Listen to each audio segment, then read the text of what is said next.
Well, we're all looking forward to that. That starts on Monday. But before that, we've got to talk about this new star that's been born, Barry. Is he for real? Well, absolutely. Has to be. To come back after that performance yesterday, beating Murray, the way he beat Murray, and then also having lost the first set today, he looked a little weary. But he just went for it, didn't he? Continued to be all-out aggressive, serve great, even in the opening set. After after he lost it, I said he only lost 7 points on serve, and that was his opening service game.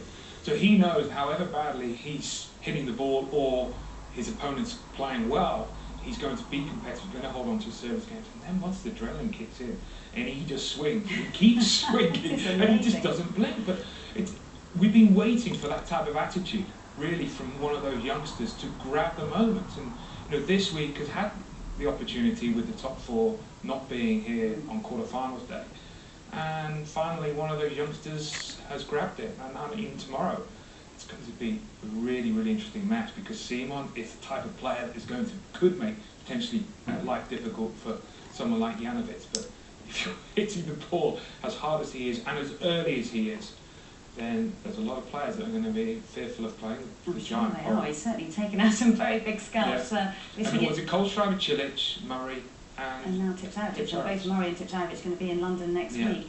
Before that, though, let's just reflect back on that first set, because it did look as if the dream run might have come to an end, and Tipsarevic, it looked fairly routine at this stage, and it looked as if he'd rather run out of steam.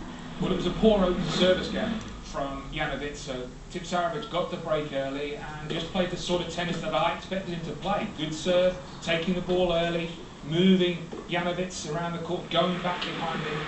So it was as I expected, but Tipsarevic just couldn't keep him down. It was more that Janowicz turned that match around as opposed to Tipsarevic starting to play poorly, and that's why I felt, Annabelle, that he should have taken it on the chin at the end. I think he should have finished the match. Yeah.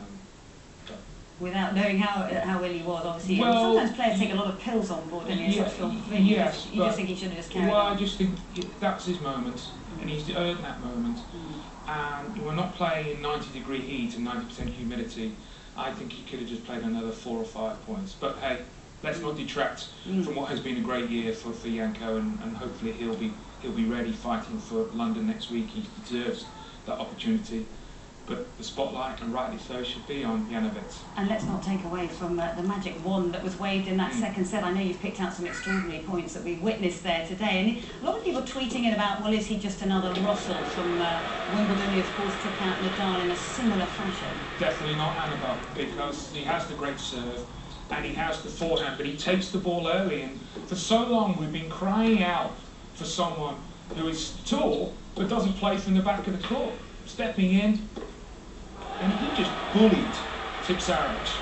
And he's quite a personality out there as well, isn't he? He's doing all sorts of little antics and trotting around the court and smiles. And this is what I really like. Time and time again, Isner, Query, Roddick, Raonic, we've seen them retreating back behind the baseline, but this guy doesn't. Look where that ball lands. Look how far up the court he is. He's going to take this ball as early as he can.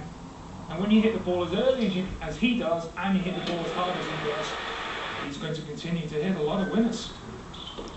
And it was winner after winner after winner. I think the last of one of these points is going to be the hardest forehand we've seen all week. Who does he remind you of in terms of other top names out there on the tour? Because when he hits a very hard, flat strike on that forehand side, the backhand, who would you think he's more reminiscent of? Well, I don't think there's anyone like him at the moment. Because as I said, the difference between Janowicz and the other tall guys is he takes the ball early and he's more willing to come forward and be aggressive. And people have been emailing in and saying, a little bit like Safin in the way he hits the ball. Yeah, not a bad comparison. It's a monster forehand, isn't it? I mean, the reaction sometimes from Tipsarevic, just standing left smiling, wasn't it? Yeah. Knocked him out, literally. It's like watching a heavyweight punching out somebody, isn't it? But in terms of his height, you say he's 6'8". He certainly doesn't look ungainly out there in the way that he moves. I mean, he's an effortless sort of athlete out there, isn't he? He is, and that's what really impressed me, even though he lost that opening set, Annabelle, because he clearly was not as sharp as yesterday. But it wasn't all arms and legs. He seemed composed. He seemed that he knew what he wanted to do.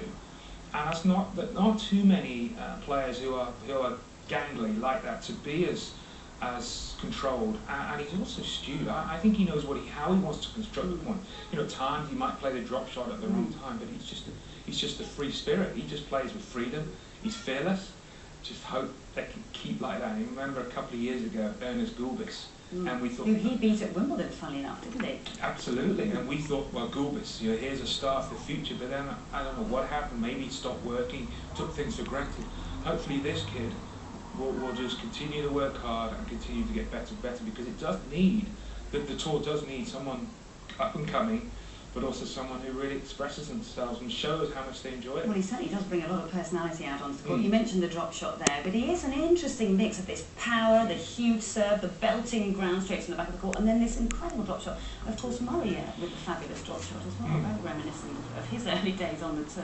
And none of the top players want to feel awkward on the court. They want to know what is coming from the other end against their opponent.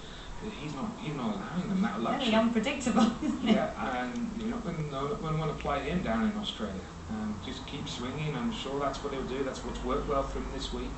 And I don't think he is a one-hit wonder. I mean, obviously it's all turning to gold at the moment, and this is above his normal level. But I think that at some stage next year, there's no reason why he can't have another couple of great runs. And of course, you were mentioning while we were sitting here watching him, he's in amongst a group of youngsters who have been talking about for quite some time, Gopalov, Tomic, Raonic. Suddenly this name has emerged from absolutely nowhere. No one knows too much about him before this week. And maybe that's worked in his favour. You know, all the pressure and the spotlight has been on Raonic, has been on Dimitrov, has been on Harrison, has been on Tomic, expecting those. And all of a sudden, Janowicz has come out of nowhere, taken his chance, or shall I say taking his chance, because it's not over yet, and making life extremely difficult by hitting big serves, hitting the ball early, hitting the ball aggressive, and then when he does have the break point, bang. Yeah, and the key for him will be to keep this momentum going after the end of Paris finishes for him, won't it be? Because we've seen other players emerge on the tour, they have an incredible week, but then suddenly, you know, the other players find out more about them, and it's sort of a bit of a stumbling block. That's going to be the key, isn't it? Moving on from here. Good point, and something that Tomic wasn't able to do. He had a little sort of a breakthrough at the beginning of the year in Australia. I thought he played well, and then seemed to spend more time on the beach in Monte Carlo as opposed to on the practice court in Monte Carlo. And then look what happens. Your results go in reverse.